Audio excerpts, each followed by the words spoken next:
Cancer একটি বহুল পরিচিত রোগ। সঠিক সময়ে নির্ণয় এবং চিকিৎসা না করা গেলে ক্যান্সারের প্রকোপে মানুষের মৃত্যু পর্যন্ত হতে পারে। শরীরের বিভিন্ন স্থানে ক্যান্সার হতে পারে। স্তন ক্যান্সার তাদের মধ্যে অন্যতম। এই ক্যান্সার অনেক সময়ই আমাদের শরীরে আমাদের অজ্ঞাতে বৃদ্ধি পায়। তার প্রধান কারণ এই রোগ সম্বন্ধে আমাদের অসচেতনতা। যদি এই রোগের প্রাথমিক পর্যায়ে একে শনাক্ত করা যায়, তাহলে আমরা অনেক মানুষকে এই রোগের হাত থেকে বাঁচাতে পারব। এমন বাস্তবতায় দেশে স্তন ক্যান্সার সচেতনতায় অসামান্য অবদান রেখে চলেছেন বাংলাদেশ স্তন ক্যান্সার সচেতনতা ফোরামের প্রতিষ্ঠাতা ও প্রধান সমন্বয়কারী অধ্যাপক ডাক্তার হাবিবুল্লাহ তালুকদার রাস্কিন। তার উদ্যোগে সংগঠিত হয়েছে বাংলাদেশ স্তন ক্যান্সার সচেতনতা ফোরাম।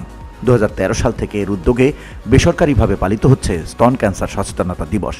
গোলাপী সড়ক শোভাযাত্রা সারা দেশে একটি জনপ্রিয় কর্মসূচিতে পরিণত হয়েছে। ক্যান্সারকে ঘাতক রোগ বলা হলেও প্রাথমিক অবস্থায় নির্ণয় হলে যথাযথ ও পরিপূর্ণ চিকিৎসায় অধিকাংশ ক্ষেত্রে এর নিরাময় সম্ভব।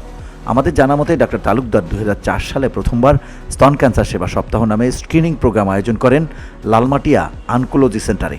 এরপর থেকে বাংলাদেশ ক্যান্সার ফাউন্ডেশন ও ক্যান্সার প্রতিরোধ ও গবেষণা কেন্দ্র নামের দুইটি সংগঠন এই কার্যক্রম এগিয়ে নিতে থাকে। 2013 সালে গঠিত হয় স্তন ক্যান্সার সচেতনতা ফোরাম।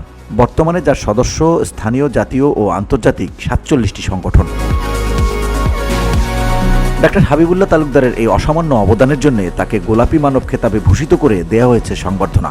স্তন ক্যান্সার সচেতনতা মাস উপলক্ষে শনিবার ওয়ার্ল্ড ক্যান্সার সোসাইটি বাংলাদেশ জাতীয় স্কাট ভবনে এক অনুষ্ঠানে এ সংবর্ধনা দেওয়া হয়।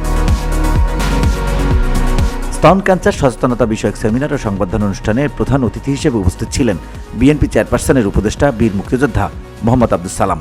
স্তন ক্যান্সার সহ সব ধরনের ক্যান্সার নির্মূল ও চিকিৎসায় যথাযথ নজর দেওয়া এবং ক্যান্সার বিষয়ে সচেতনতা বাড়াতে সরকার সহ সবাইকে যার যার জায়গা থেকে এগিয়ে আসার আহ্বান জানান তিনি।